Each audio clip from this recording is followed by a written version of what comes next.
How do you like to be managed? This interview question isn't just a preference thing.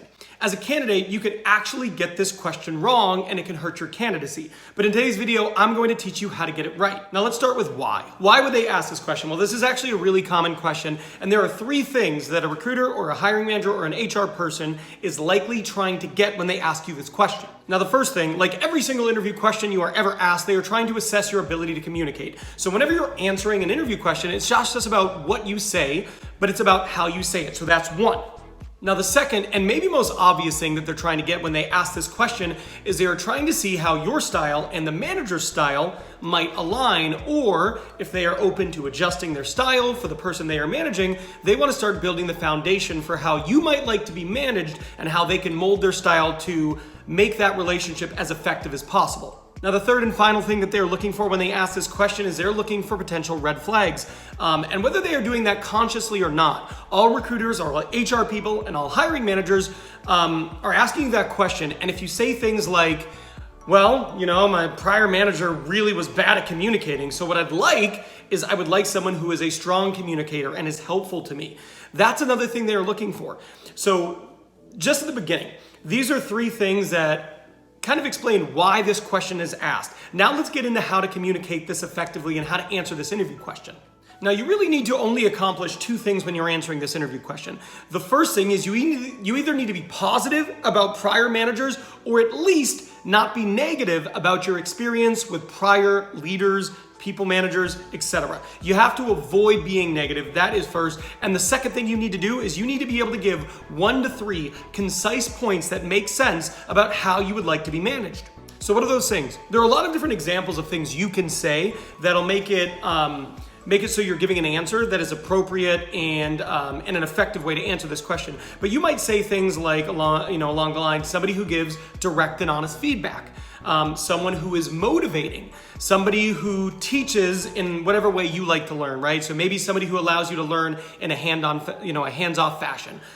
Maybe it's somebody who has good experience and can teach you how to be successful in the role you're going into.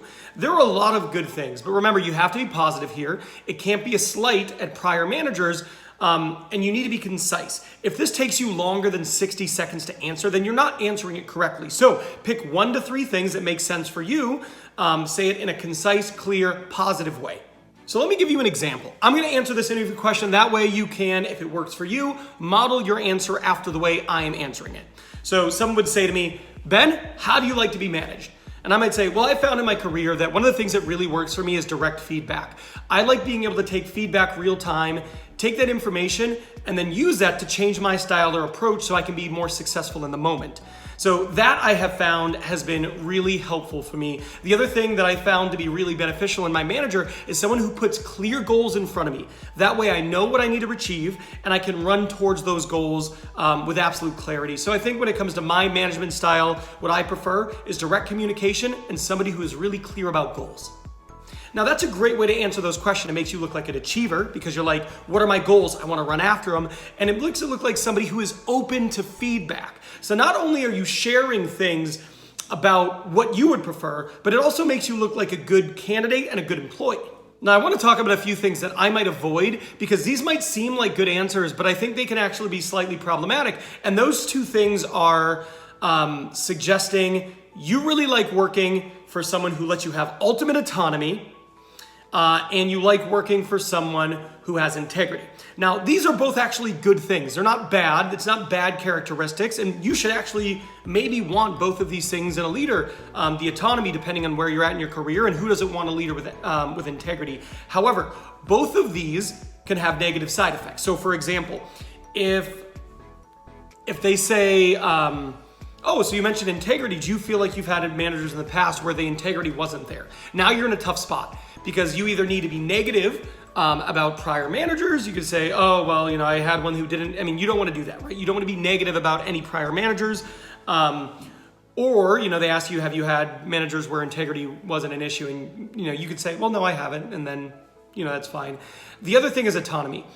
I would be wary of saying, I'm interested in a manager who gives me complete autonomy, because then it can make you look like you're hard to manage, you're not receptive to feedback, and that any sort of intrusion in your day isn't going to be welcome. So while I personally am a person who likes autonomy, right? I thrive on that. I'd actually be hesitant to use this as an answer to this interview question because of the way it could be potentially perceived by the person asking the question.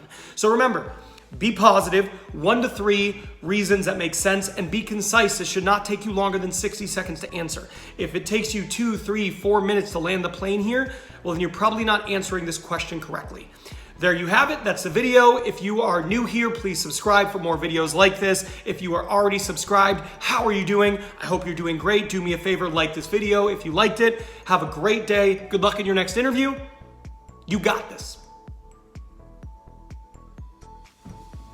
Answer. If it takes you 2, 3, 4 minutes to land the plane here, well, then you're probably not answering this question correctly. There you have it. That's the video. If you are new here, please subscribe for more videos like this. If you are already subscribed, how are you doing? I hope you're doing great. Do me a favor, like this video if you liked it. Have a great day. Good luck in your next interview. You got this.